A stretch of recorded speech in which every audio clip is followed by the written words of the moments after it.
शरद जी, जिस तरीके से विपक्ष आरोप लगा रहा है केंद्र सरकार पर कि ये बजट नहीं, एक डिजाइन दिया उन्होंने, एक मॉडल दिया है, और एक तरीके से गवर्नमेंट ने जो अपना शुरू में नारा दिया था कि मिनिमम गवर्नमेंट मैक्सिमम गवर्नेंस, तो अपना गवर्नेंस वाले रोल पर गवर्नमेंट ने काफ़ी जोर दिया है और ये कहा है कि आपको लोन चाहिए तो चलिए गारंटर हम बन जाते हैं, आपको दिक्कत है तो मॉरेटोरियम दे देते हैं, आपको लिक्विडिटी की दिक्कत है ये दे देते हैं, डिस्कॉम को दिक्कत है 90,000 करोड़ रुपए आपके लिए प्रोविजन कर देते हैं, एनबीएफसी में लिक्विडिटी नहीं है चलिए 30,000 उनको भी दे देते हैं। एक योजना तो साफ साफ दिखाई दे रही है कि जो अर्थव्यवस्था का पहिया रुक सा गया है, उस पहिया को चलाने के लिए गवर्नमेंट ने मार्केट में तरलता का इंतजाम कर दिया है, यानी लिक्विडिटी बढ़ा दी है।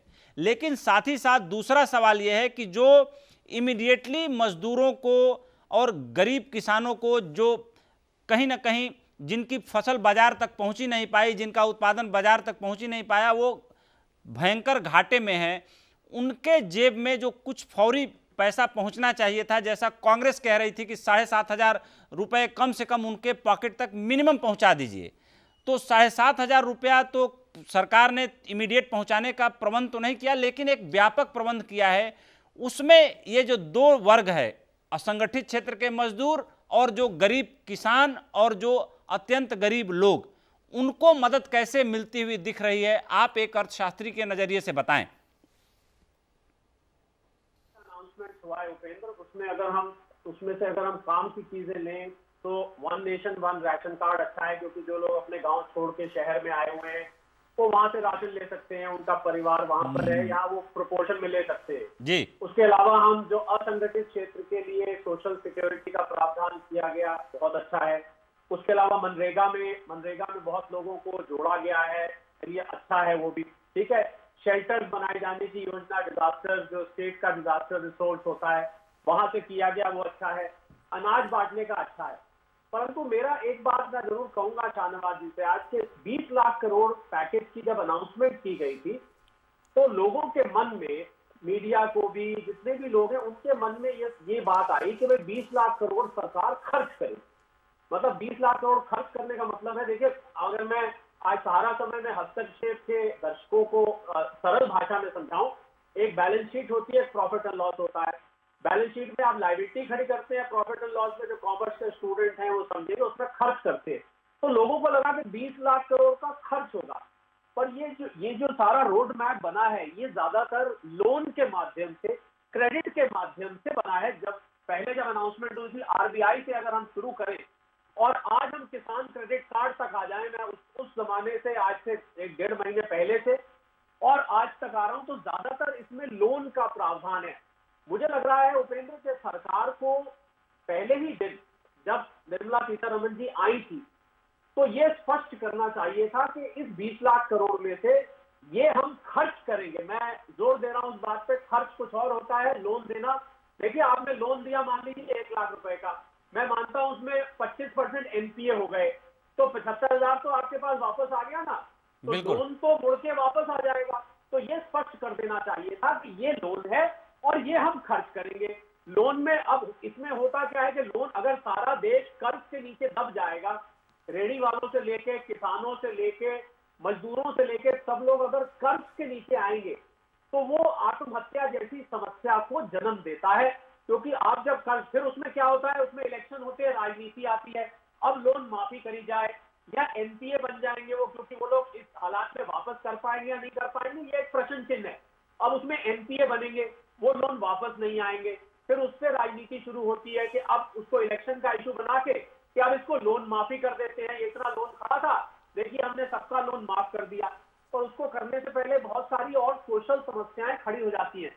तो मैं समझता हूं, देखिए जो कदम उठाए गए हैं बहुत अच्छे हैं, मैं उनकी प्रशंसा करता हूं, क्योंकि वाकई लिक्विडिटी की इस समय लॉकडाउन के बाद उपेंद्र बहुत सख्त जरूरत थी, क्योंकि पैसा जम गया था। पैसा जहां था वो कोई भी खर्च नहीं कर रहा था, डिमांड खत्म हो गई थी, पैसा जिनके पास था या उनका घाटा हो गया था या जिनके पास पैसा था।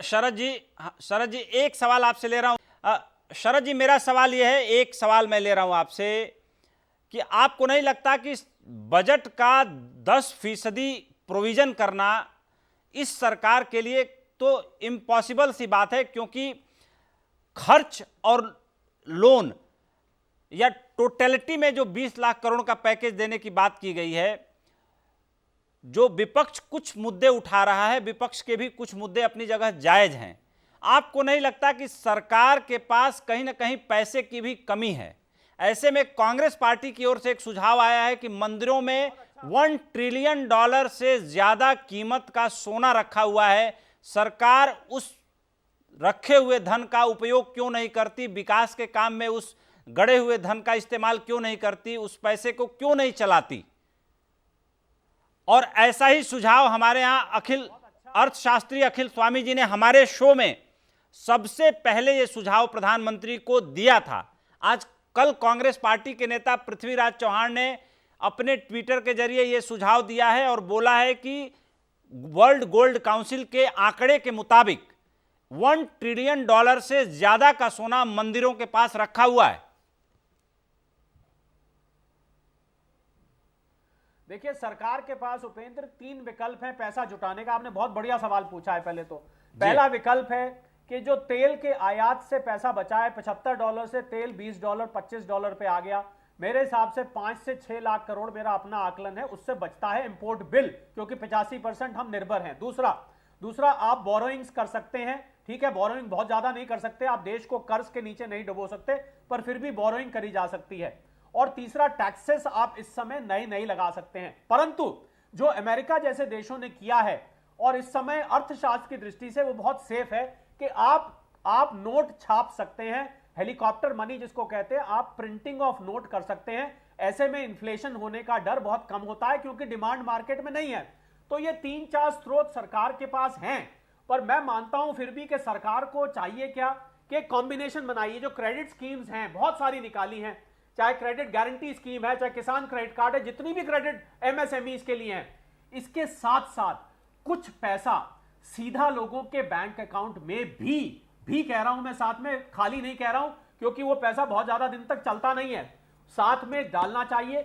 उससे सरकार की संवेदनशीलता का आभास इस जनमानस को, इस देश के, और ज्यादा होगा कि सरकार संवेदनशील है, हमें लोन भी दे रही है, हमारे खातों में पैसे भी डाल रही है। अगर इन दोनों का कॉम्बिनेशन बना के करा जाए तो मैं समझता हूं शाहनवाज जी, सोने पे सुहागा होगा।